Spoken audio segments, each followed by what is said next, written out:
Well, to Britain now, and the Chancellor has delivered her much-awaited budget after weeks of mixed messaging and speculation.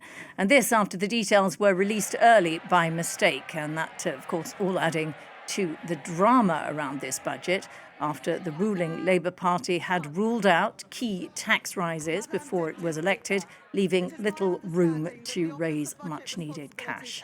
And all this as rumours swirled that the Prime Minister could be toppled within months. Well, for more on this, we can now cross to London to our correspondent, Benedicte Paviot. Hi, Benedicte. Good to talk to you. What's come out of this budget? How would you characterise it?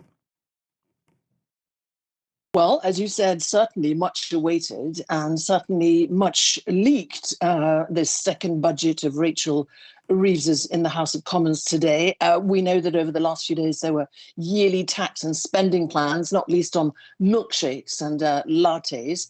We won't dwell on that. And as you said, really embarrassingly, accidentally prematurely revealed this morning after the OBR, the UK's budgetary watchdog, mistakenly published its official forecast early, which was said to spoof somewhat Rachel Reeves. So among the key measures, certainly national insurance and income tax thresholds will be frozen for an extra 3 years beyond 2028.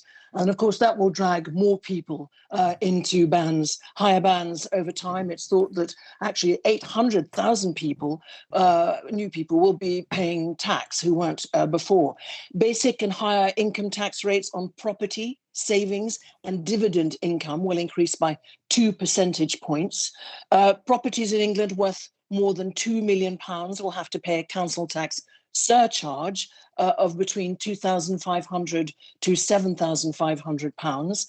The cap limiting households on universal or child tax credit from receiving payments for a third or subsequent child will be scrapped from next April. Now, that is a hugely awaited measure, a hugely popular measure with Labour MPs who are waving their order papers when the Chancellor confirmed this. And this is aimed at reducing child poverty. Transport, the 5p temporary cut in fuel duty on petrol and diesel is extended again until September 2026. It will then rise again over a 6-month period. And a novelty, a new mileage-based tax for electric vehicles and plug-in hybrid cars will be introduced from 2028. So a pay per mile scheme, which was widely thought to be the case. So that becomes a reality.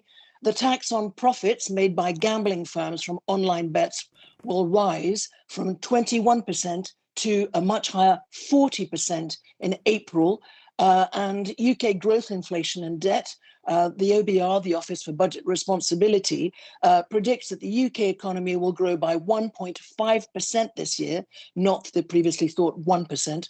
And inflation is predicted to average 3.5% this year before falling to 2.5% next year and returning to the government's 2% target in 2027.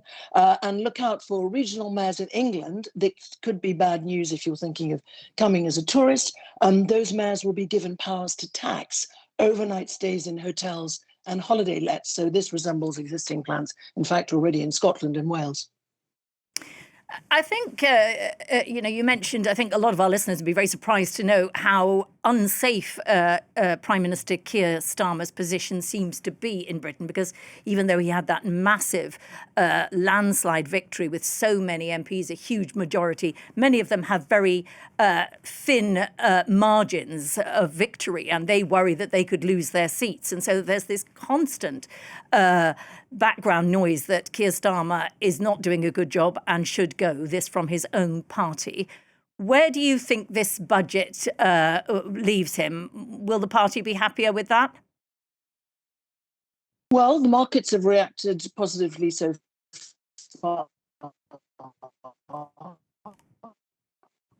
And the Labour, of course, it's not just the reason that there's noise is because of the MPs seeing how low and unpopular the Labour Party is in the polls.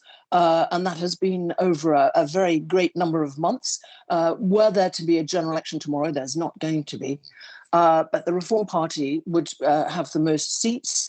The Tories would do extremely badly and be reduced to a handful, really, of seats. But it is that unpopularity of the Labour Party and indeed of Keir Starmer himself that is deeply worrying, as you say, particularly for those MPs who have very thin margins. Because when you look at the swing of really the percentage towards other parties, for example, the Greens, the Lib Dems, and particularly Reform, that is deeply worrying for those MPs. They also see their inbox and when they go and speak to their constituents. So this, so far, a positive reaction from the Labour benches, but certainly, unsurprisingly, great criticism.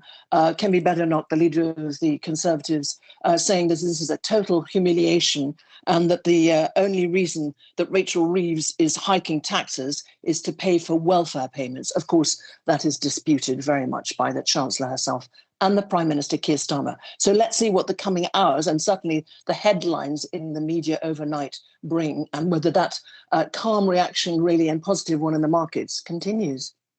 Let's see indeed. Thanks very much, Benedicte. Benedicte Paviot there speaking to